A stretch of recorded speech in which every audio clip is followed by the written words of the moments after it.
बिस्मिल्लाहिर्रहमानिर्रहीम अल्लाहुम्मा सल्ली अला मोहम्मद व आले मोहम्मद। अस्सलाम वालेकुम। मैं उम्मीद करता हूँ हम सारे खैरियत से होंगे और बहुत सारे ऐसे लोग हैं जिन्होंने पिछला जो टेस्ट था वो मुझे लिख के भेजा और मुझे बड़ी खुशी हुई कि उसके अंदर एज सच को मेजर मिस्टेक्स नहीं थी। और जिन लोगों ने टेस्ट नहीं भेजा, नहीं दिखाया, उनको मैं कुछ नहीं कह सकता। और कोशिश करें कि आपको जो भी असाइनमेंट दी जाती है उसको बर वक्त आप लोग करें, या आप लोगों के फ़ायदे के लिए है। क्योंकि अगर एक दफ़ा आप इस तरह करते हैं, चीज़ों को नहीं गौर से सुनते या नहीं उसको इम्प्लीमेंट करते, तो आगे चल के जिस तरफ भी हम लोग जा रहे हैं एस्ट्रोलॉजी सीखने के लिए, तो फिर आगे प्रॉब्लम्स आएंगी। तो उस टेस्ट को आप लोग अपने लिए एक एक्सरसाइज समझा करें, एक ऐसी एक्सरसाइज जो इतनी कॉम्प्लिकेटेड नहीं है। बहुत इजी सवालात थे और उसमें कुछ एक आधे ऐसे सवाल हैं जिसमें कुछ मिस्टेक्स थी, लेकिन मुझे खुशी हुई कि वो गलतियां होनी चाहिए ताकि आपको पता चले कि आप कहाँ कहाँ पे कौन कौन सी चीज़ों में लैग कर रहे हैं। तो उम्मीद करता हूँ कि जो लोग रह गए हैं, जिन्होंने मुझे टेस्ट अभी तक नहीं भेजा, वो नेक्स्ट क्लास तक मुझे टेस्ट अपना सेंड कर देंगे या चेक करा लेंगे, तो उनकी मेहरबानी है। अदरवाइज़ फिर होगा ये कि जब लास्ट आपको हम सर्टिफिकेट देंगे उसमें फिर प्रॉब्लम आएगी, वो होल्ड कर लिया जाएगा। तो बराए मेहरबानी उन चीज़ों को आप ज़रा सीरियसली लें। आज की हमारी क्लास जो है वो बहुत ज़्यादा इम्पॉर्टेंट है। अक्सर आप लोगों ने ये सुना होगा कि हर चीज़ की कोई ना कोई तासीर होती है। कोई चीज़ ठंडी है, कोई गर्म है, जैसे चाय है, चाय की तासीर गर्म है, पानी की तासीर ठंडी है, बर्फ़ इट्सेल्फ देखने में, महसूस करने में ठंडी मालूम होती है, लेकिन तासीर उसकी गर्म होती है। तो इसी तरह बहुत सारी ऐसी चीज़ें हैं जिनकी तासीर ठंडी है, गर्म है, उसके अकॉर्डिंगली चीज़ें चलती हैं। इसी तरह प्लैनेट्स भी हैं, इसी तरह ज़ोडिक साइंस भी हैं कि उनकी भी कुछ ना कुछ तासीर होती है, उनके एलिमेंट्स होते हैं। इसको हम उर्दू में अंसर भी कहते हैं कि इनके कुछ अनासर होते हैं। आपने सुना होगा, साइंस में आपने पढ़ा भी होगा, फायर, एयर, वाटर, अर्थ, ये सारी चीज़ें आप लोग पहले से बखूबी आगाह हैं। लेकिन सितारों को, जो सितारे हैं हमारे, वो किस तरह से रिएक्शन देते हैं जब हम उनकी तासीर के बारे में बात करते हैं, आखिर क्यों इनको देखा जाता है, आज की क्लास में हम इसके ऊपर ज़िक्र करेंगे, इनके एलिमेंट्स के ऊपर कि कौन कौन से सयारे उनका ताल्लुक़ फायर के साथ है, किसका वाटर के साथ है, किसका एयर के साथ है, किसका ताल्लुक़ अर्थ के साथ है। ये सारी चीज़ें हम डिस्कस करेंगे। इसके लिए ये समझ लेना बहुत ज़रूरी है कि ये चीज़ समझने के बाद आप लोग इस काबिल होंगे कि आप किसी को कोई प्रेडिक्शन दे सकते हैं। कौन सा सयारा मेल है, कौन सा सयारा फीमेल है, कौन सा न्यूट्रल है, किस तरह से इन लोगों के बिहेवियर होते हैं, इनको आप बिल्कुल इसी तरह समझिए जैसे आप ख़ुद हैं। आपकी अपनी फीलिंग्स होती हैं, आपके अपने जज्बात होते हैं।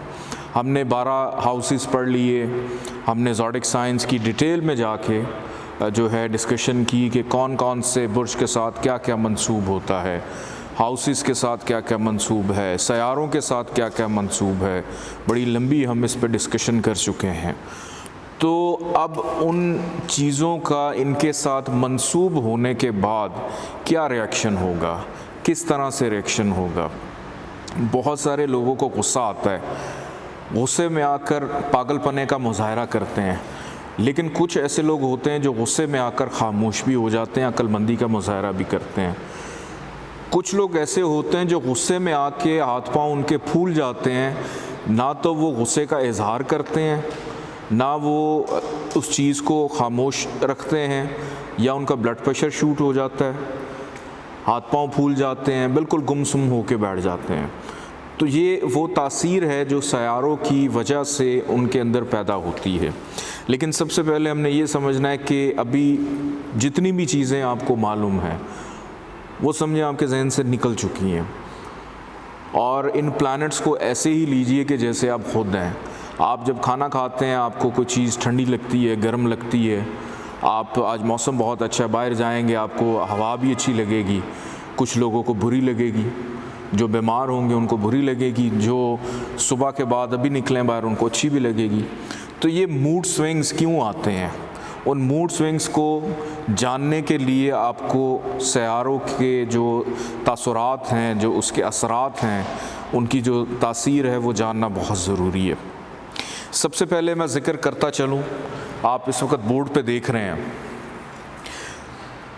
फायर, वाटर, अर्थ, एयर का सबको पता है, लेकिन एक ईथर, खला, स्पेस भी तो कहीं ना कहीं जाती है, उसको भी हम बीच में शामिल करेंगे। ये आप लोग बचपन से इसको पढ़ते हुए आ रहे हैं। सबसे पहले ये आज मैं सिंबल्स मैंने जानबूझ के यहाँ पे ड्रॉ किए हैं ताकि आप लोग थोड़ा सा इनके साथ फेमिलियर होना शुरू हो। मैं नाम भी लिख सकता था, मैंने नाम नहीं लिखे। सबसे पहले जो दो सिंबल आपको फायर के नीचे नज़र आ रहे हैं, नंबर 1 पे है सन, शम्स के नीचे है मार्स का ताल्लुक, इसको क्या कहते हैं, मरीख भी कहते हैं। तो ये दोनों जो हैं इनका ताल्लुक फायर के साथ है। अब इनका ताल्लुक फायर के साथ है, इसका ये मतलब नहीं है कि ये दोनों ही गर्म मिजाज होंगे या दोनों ही बहुत ज़्यादा अग्रेसिव होंगे। उसमें हम वो थ्योरी या वो जायचे में उनकी पोजीशन देखेंगे, क्योंकि हर जायचा अपनी सैयारों की नशिस्त के मुताबिक अपने असरात देता है, अपनी डिग्रीज़ के मुताबिक असरात देता है। शम्स और मरीख, इन दोनों का ताल्लुक़ है फायर के साथ। फिर इसके बाद आगे आप सिंबल एक देख रहे हैं, ये है मून, कमर, इसके नीचे है वीनस, ज़ोहरा। इन दोनों का ताल्लुक़ है पानी के साथ, इनकी जो तासीर है वो पानी है। ठीक है जी। इसके बाद आगे चल के हम देखते हैं अर्थ, खाक, ज़मीन, खाकी। तो अतारत का जो ताल्लुक़ है वो खाक के साथ है, अर्थ के साथ है। अब इसके बाद हम लोग आगे देखते हैं, सिंबल आप देख रहे हैं ये मुश्तरी का, जुपिटर। यहाँ पे मैंने लिखा हुआ है खला, स्पेस। हम लोग जब भी दुआ करते हैं तो हम लोग हाथ उठा के कहाँ देखते हैं? आसमान की तरफ। मुश्तरी एक वाहिद सियारा है एस्ट्रोलॉजी के अंदर, जिसको खैर व बरकत का सियारा भी कहा जाता है, भलाई का सियारा कहा जाता है। जितने रूहानियत के मामलात हैं, दुआ के मामलात हैं, वो मुश्तरी के साथ मंसूब हैं। तो इसीलिए मुश्तरी को हम कह देंगे कि इसका ताल्लुक़ है ईथर के साथ, खला के साथ। मुझे डाउट है कि मैंने स्पेलिंग गलत लिखे हैं, आप लोग ठीक कर लीजिएगा। अब इसके बाद ज़ुहल, सैटर्न, फिर उसके बाद राहु और केतु आप लोग देख रहे हैं, रास और जन। इनका ताल्लुक़ है एयर के साथ, हवा के साथ, कि इनकी जो तासीर है वो एयर है। अब इसके बाद हम आगे बढ़ते हैं। आगे हम लोग देखेंगे हमारे जो ज़ोडिक साइंस हैं। मेरे से गलती हुई है कि मैं यहाँ पे सिंबल्स बनाता, लेकिन आप लोगों के समझने के लिए मैंने नंबरिंग लिखी है। ये एक वर्ड है FEAW, FEAW, ठीक है। इसको आपने याद कर लेना है। ये बोलने में आपको फ्यू की तरह लगेगा, FEAW। F का मतलब है फायर, E का मतलब है अर्थ, A का मतलब है एयर और W का मतलब है वाटर। अब आपने जब फ्यू लिख लिया इस तरह से, तो अब आपने करना क्या है? आप नंबरिंग शुरू करें 1 2 3 4, फिर आप ऊपर आ जाएं 5 6 7 8, फिर आप ऊपर आ जाएं 9 10 11 12। 1 का मतलब है एरीज, 5 का मतलब है लियो, 9 का मतलब है, 9th ज़ोडिक साइन कौन सा है हमारा? सेजिटेरियस, बुर्ज कौस, बुर्ज हुमल, बुर्ज असद, बुर्ज कौस। ये तीनों के तीनों फायर एलिमेंट में चले जाते हैं। ठीक है जी। अब हम आगे आ जाते हैं ई पे। ई कहते हैं अर्थ को, खाक को। नंबर 2 टॉरस, नंबर 6 वर्गो सुमला, नंबर 10 कैप्रिकॉन, और इसको हम जद्दी कहते हैं उर्दू में। ठीक है जी। बुर्ज सौर, बुर्ज सुमला और बुर्ज जद्दी का ताल्लुक अर्थ एलिमेंट के साथ है। इसके बाद नंबर 3 पे आ जाता है जौज़ा, जेमिनी। नंबर 7 पे आ जाता है लिब्रा, मेज़ान। नंबर 11 पे आ जाता है एक्वेरियस। बुर्ज दल्फ, जौज़ा, लिब्रा और दल्फ का ताल्लुक है एयर के साथ। फिर इसके बाद हम बात करते हैं नंबर 4 यानी सरतान। 8 बुर्ज अकरब, स्कॉर्पियो। नंबर 12 पाइसिस, बुर्ज हूत। इन तीनों का ताल्लुक है डब्ल्यू के साथ। ये वो मिथ्स हैं जो एस्ट्रोलॉजी में डिफ़ाइन हो चुकी हैं, इसको हम चेंज नहीं कर सकते। एक एडिशन हुआ खला का, जो लेटेस्ट रिसर्च चल रही है उसके मुताबिक कि मुश्तरी को उन्होंने मुंसलिक कर दिया स्पेस के साथ। ये वर्ड आपको याद रहेगा तो बआसानी आप अपनी उंगलियों के ऊपर, आप अपने फिंगर्स के ऊपर FEAW, तो आप बआसानी अपने ज़ोडिक साइंस को याद कर सकते हैं कि किस बुर्ज का ताल्लुक किसके साथ है। अच्छा, अब इसके बाद हम देखते हैं कि बहुत सारे लोग, अक्सर आप लोगों से आगे चल के हो सकता है जायचे बनवाएं, वो ये भी पूछ सकते हैं कि जी बताएं हमारे घर पे बेटी होगी, बेटा होगा, या ज़्यादा बेटे होंगे, ज़्यादा बेटियां होंगी, क्या होगा। तो यहाँ पे सबसे पहले ये समझना ज़रूरी है कि जो सयारे हैं उनकी अपनी शख्सियत क्या है, मतलब उनका अपना किरदार क्या है। वो मेल हैं, मुज़क्कर हैं, या फ़ीमेल हैं, मुअन्नस हैं, दोनों में से क्या हैं।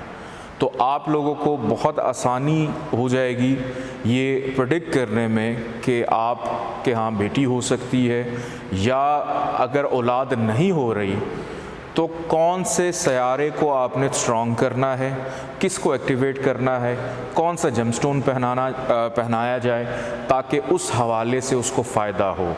अब एक आदमी है, उस आदमी का मिजाज बहुत डल है, खामोश बैठा रहता है, उसके अंदर शर्मीलापन है, झिझक है, तो फौरी तौर पे आपके जहन में आना चाहिए कि नहीं, हमें इसको थोड़ा सा स्ट्रॉन्ग करना। अभी आपने जायचा नहीं बनाया तो आप उसे कह सकते हैं कि आप इसको शम्स की या कमर की रेमेडीज़ करवाएं, चूँकि शम्स और मरीख, शम्स और मरीख की रेमेडी करवाएं, क्योंकि मरीख का ताल्लुक आग के साथ है और आग इंसान के अंदर गर्मी, हरारत पैदा करती है।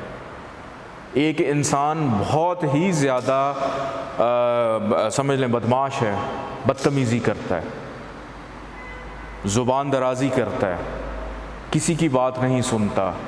ये प्रॉब्लम हस्बैंड वाइफ में भी हो जाती है, बच्चों में भी हो जाती है, दोस्तों में भी हो जाती है। आपको नहीं पता उसका ज़ोडिक साइन क्या है, आपको नहीं पता कि आपने उसका जायचा नहीं देखा, तो आप क्या करेंगे।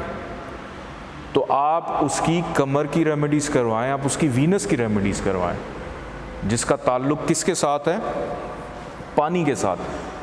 पानी ठंडा करें, गुस्सा बहुत ज़्यादा हो गया, उसको ठंडा करना है, तो आप ये रेमेडीज़ करवा सकते हैं।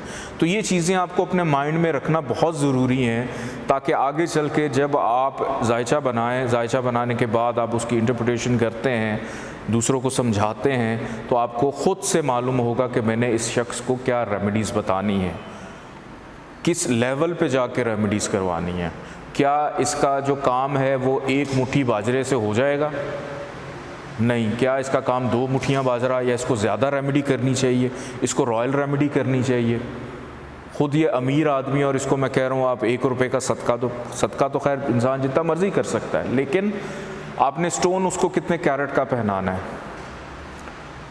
तो ये सारी चीज़ें इन चीज़ों के साथ मंसूब हैं, आगे चल के बासानी आपको समझ आना शुरू हो जाएगी। सबसे पहले आप देख रहे हैं कि यहाँ पे मेल लिखा हुआ है। शम्स मरीख और मुश्तरी, सन, मार्स एंड जुपिटर, ये तीनों सियारे, इनका ताल्लुक़ मेल से, कि ये मेल हैं, मुज़क्कर हैं। तो आप बाआसानी किसी का भी जायचा बनाएं, अगर उनके जायचे में इन सियारों की नशिस्त है, अच्छी पोजीशन पे हैं, अच्छी नज़र से देख रहे हैं, या उस जगह से ट्रांजिट पोजीशन में, जिसको हम चल्लत भी कहते हैं, तो आप उनको बता सकते हैं कि इस टाइम पे आपको बेटे की विलादत हो सकती है आपके यहाँ। इसके बाद हम आगे चलते हैं। आगे फ़ीमेल लिखा हुआ है, मुअन्नस, सिंबल बने हुए हैं कमर और ज़ोहरा के, मून एंड वीनस। तो मून एंड वीनस अगर जायचे में ये दोनों मौजूद हैं तो इन दोनों के जायचे में जो भी मामला, अच्छा चलें बेटा बेटी को हम छोड़ देते हैं। एक बंदे के जायचे में उसका असेंडेंट, पहला घर, पहले घर में कमर मौजूद है, या कमर या असेंडेंट उसका कैंसर है, तो बाय नेचर उस बंदे के मिजाज के अंदर वो तमाम खसलतें मौजूद होंगी जो औरत के अंदर होती हैं। मतलब कहने का ये है, जल्दी घबरा जाना, जल्दी परेशान हो जाना, खाना बनाने को दिल करना, बनाओ सिंगार करना, खूबसूरत चीज़ें देखना। एक मेल के जायचे में अगर मून एंड वीनस स्ट्रॉन्ग है तो वो बहुत अच्छा इंटीरियर डिज़ाइनर हो सकता है, वो बहुत अच्छा आर्टिस्ट हो सकता है, वो तमाम काम जो फीमेल्स करती हैं उसमें बड़ी ग्रिप होती है। क्यों कहा जाता है कि मर्द औरत से ज़्यादा अच्छा शेफ़ होता है, अच्छा खाना बनाता है? उसके जायचे में कहीं ना कहीं मून और वीनस जो है वो ऐसी पोजीशन पे होगा कि वो काम जो एक औरत घर गृहस्थी के लिए करती है वो आदमी कर रहा होता है। और बहुत सारी ऐसी लड़कियां होती हैं, हम अक्सर उनको एक वर्ड कह देते हैं कि ये तो टॉम बॉय है, लड़कियां जीन्स कैप पहनी है, लड़कों की तरह बिहेव कर रही हैं, बातें उनकी तरह कर रही हैं, छोटे छोटे उनके बाल हैं। इसका मतलब है कि उनके जायचे में शम्स, मरीख और मुश्तरी कहीं ना कहीं इतना स्ट्रॉन्ग है कि वो लड़कों की तरह बोल्ड हैं। आपको बहुत सारे टीवी चैनल्स पे ऐसी ख़वातीन बोलती भी मिलेंगी। ये आगे चल के जब हम एस्ट्रोलॉजी को मज़ीद डिटेल में देखते हैं, हम जो नक्षत्र होती है उसमें जो मनाजिल भी होती हैं उसको हम आगे चल के जब हम देखेंगे कि कौन से अदवार इनके चल रहे हैं। खैर ये बहुत आगे की चीज़ें हैं, ये हमारे अभी इस कोर्स में नहीं है शामिल, तो उसमें मज़ीद आप देख सकते हैं कि ये किस तरह, इसकी एक बुक होगी वो मैं आपको आगे चल के बता दूंगा। आप अगर उसको मज़ीद आगे फर्दर स्टडी करना चाहें तो आप ले सकते हैं, ठीक है। अच्छा, इसके बाद यहाँ पे लिखा हुआ न्यूट्रल, ज़ुहल, राहु, केतु और अतारत, ये चारों के चारों न्यूट्रल हैं। न्यूट्रल होने का ये कतन मतलब नहीं है कि इनके अंदर कुछ ऐसी आदत पैदा हो जाएं कि ये ना तो मर्द हैं ना तो औरत हैं, ऐसा बिल्कुल नहीं है। इसका मतलब ये होता है कि जिस रुख की हवा चल रही हो उस साइड पे हो जाओ, जिस तरफ का झुकाव हो उस तरह का बिहेव करो, जिस तरफ आपने जाना है या जिस तरफ आपको लोग लेके जा रहे हैं आप उसी तरफ चलना शुरू, तो ये न्यूट्रल होते हैं, ये हालात देखते हैं। ज़ुहल मैंने बताया था ना, इंसाफ पसंद से आ रहा है कि अगर ये फ़ैसला देता है, देखता है कि मैंने फ़ैसला किसका देना है, ये फिर उस तरफ जाता है। इसी तरह अतारद है, अतारद जिसके साथ जाके बैठता है उसी का दोस्त बन के रह जाता है, उसी के साथ एक्टिव हो जाता है, उसी के साथ परफॉर्म करना शुरू कर देता है। इसी तरह राहु और केतु हैं कि ये भी किसी न किसी जगह पे जाकर ये न्यूट्रल हैं, डिपेंड करता है ये कहाँ पे बैठे हैं। वैसे तो सबको मालूम है कि राहु केतु की पोजीशन ख़राब ही होती है। अभी हमने शर्फ हबूत नहीं पढ़े कि कुछ ऐसे ख़राब सियारे भी एक ऐसी जगह आती है जहाँ पे वो बाउंड हो जाते हैं कि वहाँ उन्होंने कोई ख़राबी नहीं करनी। वो इंशाल्लाह 1-2 लेक्चर्स के बाद हम जाके उसको पढ़ेंगे वो कौन सी जगह है। अच्छा, अभी हमने एलिमेंट्स पढ़े, हमने बुर्जों के एलिमेंट्स पढ़ लिए, हमने मेल एंड फीमेल जो है वो भी हमने पढ़ लिया। अब यहाँ पे कुछ ऐसी चीज़ें हैं, मैं पिछली क्लास की रिवीजन भी करवाऊँगा आप लोगों को आज। और एक चीज़ मैं यहाँ पे बताता चलूँ कि अब जैसे मेल एंड फीमेल हम लोग देख रहे हैं, अक्सर घरों में ये होता है कि आपके घर पे 2 आपकी बेटियाँ और 1 आपका बेटा है। बेटे पे आपको बड़ा मान होता है कि ये बड़ा होगा, बड़ा होके कमाएगा, हमारा ख्याल रखेगा, ये हम जिस कॉन्टिनेंट में रह रहे हैं यहाँ मोस्टली यही होता है। अब वो बच्चा बड़ा हुआ, वो नालायक निकल आया, लेकिन बेटियाँ पढ़ लिख गई, तो बेटियों की वजह से आपके घर की पहचान भी हो गई। एक छोटा सा लतीफ़ा भी है, मजाक के तौर पे मैं बता रहा हूँ कि एक आदमी ने एक ख़ातून से पूछा कि आपके कितने बच्चे हैं? उसने कहा माशाल्लाह मेरे 4 बच्चे हैं। उन्होंने कहा क्या करते हैं? कि जी एक डॉक्टर है, एक इंजीनियर है, एक पायलट है, और जो चौथा है वो डाकू है। तो बड़ी हैरान हुआ, आपने उसको कैसे घर में रखा हुआ है? आप उसको फ़ौरन निकालें। उसने कहा उसकी वजह से ही तो मेरा घर चल रहा है। तो ज़िम्मेदारी उस डाकू ने उठाई, अब वो जिस भी अंदाज में उठा रहा है, लेकिन वो आके चीज़ें पूरी कर रहा है। उसका जो भी है वो उसके जायचे में देखेंगे कि ऐसा क्या है, लेकिन जब उसने डकैती करनी शुरू की या डाकू बना, उसने अपने घर को नहीं छोड़ा, अपनी घर की जिम्मेदारियां पूरी करता रहा। तो उसके जायचे में कहीं ना कहीं कोई ना कोई ऐसा स्यारा होगा कि उसकी जो मोहब्बत है उसकी फ़ैमिली के साथ रही, उनको छोड़ के नहीं गया। और बाकी जो पढ़ लिख गए उनके एजुकेशन के स्टार्स बहुत स्ट्रांग थे, लेकिन जब वो करियर में आए, बहुत सारे ऐसे लोग होते हैं जब अपने माँ बाप के मरहूने मिन्नत होते हैं, बहुत अच्छा पढ़ते लिखते हैं, टॉप करते हैं, लेकिन जब खुद से करियर का आगाज़ करते हैं तो बिल्कुल ज़ीरो। क्यों? उनके जायचे में क्या उनका 9th हाउस ख़राब है, कामयाबी ख़राब है उनकी? क्या उनका दूसरा घर ख़राब है? क्या उनका 10वां घर करियर का ख़राब है? तो ये चीज़ें बहुत ज़्यादा मैटर करती हैं कि जब आप किसी के साथ अटैच थे तो आपकी चीज़ें बहुत अच्छी चल रही थी, जब अकेले आपने काम शुरू किया चीज़ें ख़राब हो गई, फिर एकदम से आपकी शादी हो जाती है, और शादी के बाद आपको फिर तरक्की मिल जाती है, फिर आपके घर औलाद हो जाती है। तो औलाद के नसीब में पैदाइशी तौर पे जो चीज़ें थीं वो ज़ाहिर बात है आप ही कमाने वाले हैं, तो पहले आपको मिलेंगी, फिर उस तक पहुँचेंगी। कि जब तक वो इंडिपेंडेंट नहीं हो जाता आपने उसकी कफ़ालत करनी है। तो ये सारी चीज़ें एक दूसरे के साथ मुंसलिक हैं। तो इन चीज़ों को बड़ा डिटेल में आप देखा करें। जायचा जब भी किसी का बनाएं, अभी आपने ये नहीं करना कि फ़ौरी तौर के ऊपर बहुत सारे ऐसे स्टूडेंट्स हैं जो सॉफ्टवेयर खोल के इस वक्त बैठे हुए हैं और मुझे रोज़ एक नया मैसेज आता है कि जी मैंने इसका जायचा बनाया, मुझे ये समझ नहीं आ रहा। तो अभी हम उस लेवल पे गए ही नहीं हैं। उतना देखें, उतना पढ़ें जितना हम लोग कर चुके हैं, उससे ज़्यादा जाएंगे तो प्रॉब्लम्स आएंगी। जब ये क्लासेस ख़त्म हो जाती हैं उसके बाद मज़ीद जब डिस्कशन की ज़रूरत है तो वो इंशाल्लाह हम करेंगे, या क्लासेस के दौरान लेक्चर से रिलेटेड जो भी चीज़ है आप लोग पूछ सकते हैं।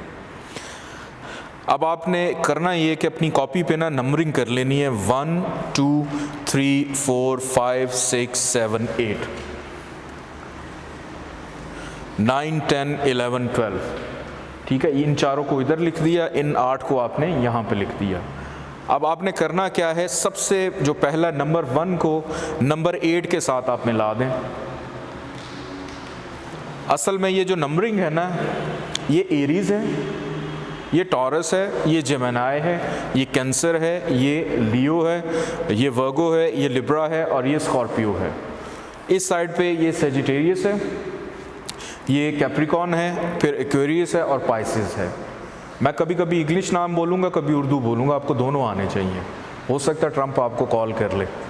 ठीक है, तो एरीज़ को नंबर 1 को आपने 8 से मिला देना है। Number 1 Aries, number 8 Scorpio.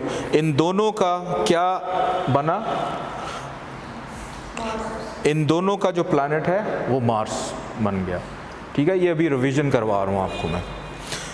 Number 2 को नंबर 7 के साथ मिला देंगे, तो नंबर 2 टॉरस, नंबर 7 लिब्रा, इसका क्या बन गया? वीनस। नंबर 3 को नंबर 6 के साथ मिला देंगे, नंबर 3 और नंबर 6 का बन गया मरकरी, अतारद। नंबर 4 कैंसर, कैंसर का मून है। नंबर 5 सन, शम्स, उसका अपना है। अब दूसरी साइड पे आ जाते हैं, यहाँ पे हम देख रहे हैं नंबर 9 को नंबर 12 से, पहले को आखिरी से मिलाया तो ये बन गया मुश्तरी। सेजिटेरियस और पाइसेस दोनों का जुपिटर मुश्तरी बन गया। फिर इसके बाद नंबर 10 और 11 कैप्रिकॉन और एक्वेरियस, इसका बन गया सैटर्न यानी जोहल। तो ये हमारी आज की क्लास थी, जो कि मुख्तसर क्लास थी लेकिन बहुत इम्पोर्टेंट क्लास थी, क्योंकि ये बेस करती है आगे आप लोगों के फर्दर क्लासेस के ऊपर। अभी तक जितना हमने पढ़ा है हाउसेस के बारे में, ज़ोडिक साइंस के बारे में, फिर उसके बाद प्लैनेट्स के बारे में, और आज हमने उनके एलिमेंट्स के बारे में भी पढ़ लिया कि इनकी क्या तासीर है, कितने आगे चल के हम लोग कुछ इनकी डायरेक्शंस भी होती हैं कि किस डायरेक्शन में ये स्ट्रॉन्ग होते हैं, किस डायरेक्शन में ये थोड़े से कम स्ट्रॉन्ग होते हैं, फिर किस पोजीशन पे ये ज़्यादा बेहतर होते हैं, किस पोजीशन पे अच्छे होने के बावजूद भी ख़राब होते हैं। ये सारी की सारी चीज़ें हम लोग देखेंगे।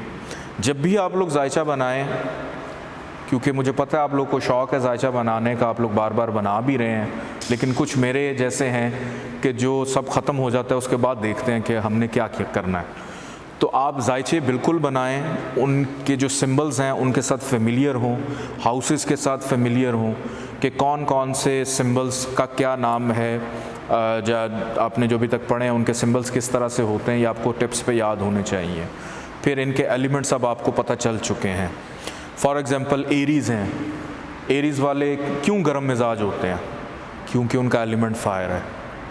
टॉरस वाले क्यों होते हैं, बताओ क्या होते हैं? नरम मिजाज होते हैं। लेकिन मैंने तो ये बताया था कि दुनिया में जो जितना वो स्टार्ट होता है, फसाद की जड़ जो है वो वीनस से है। ठीक है, पानी है ना, पानी कहीं भी चला जाता है। पानी की दो एलिमेंट्स आप याद रखिएगा कि पानी जिधर होगा वहाँ ज़िंदगी होगी, वहाँ लाइफ होगी, लेकिन ज़रूरत से ज़्यादा पानी होगा तो वहाँ तबाही होगी। तो ये चीज़ें समझना भी ज़रूरी है।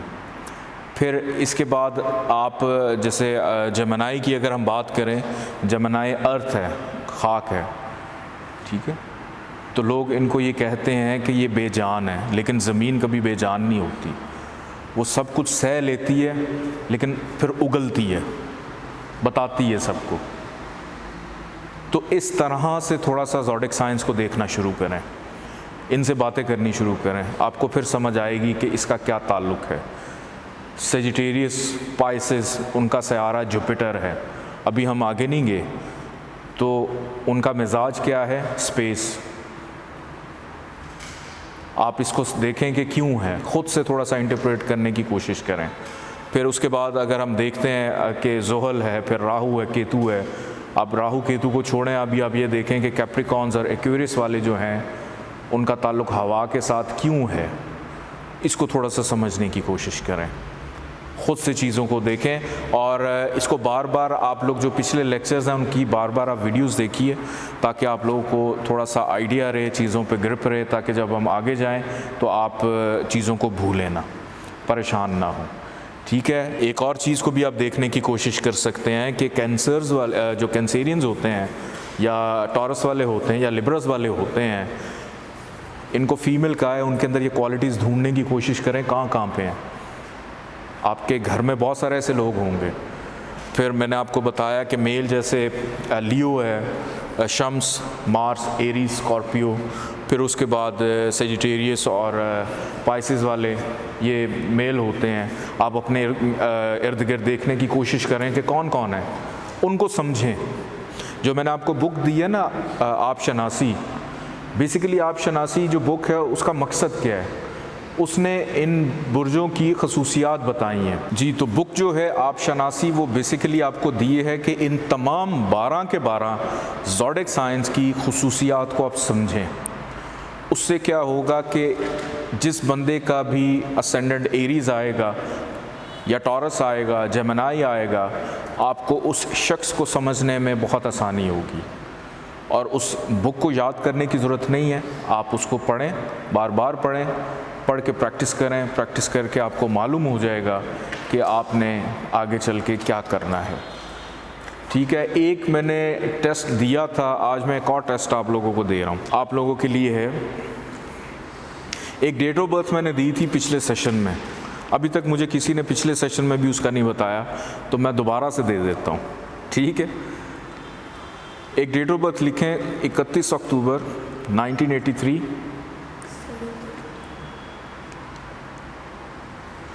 फिर टाइम ऑफ बर्थ इसका है 7:30 का रात का, शाम का 7:30 PM,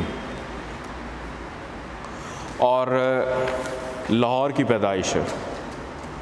इस जायचे को आप बनाएं, मुझे कुछ नहीं चाहिए, मुझे सिर्फ आपने जायचा बनाना है। जायचा बनाने के बाद आपने उसकी तस्वीर खींच लें, कुछ स्नैपशॉट ले लें, और मुझे सिर्फ ये बताना है कि उसका जो फर्स्ट हाउस है वो क्या है।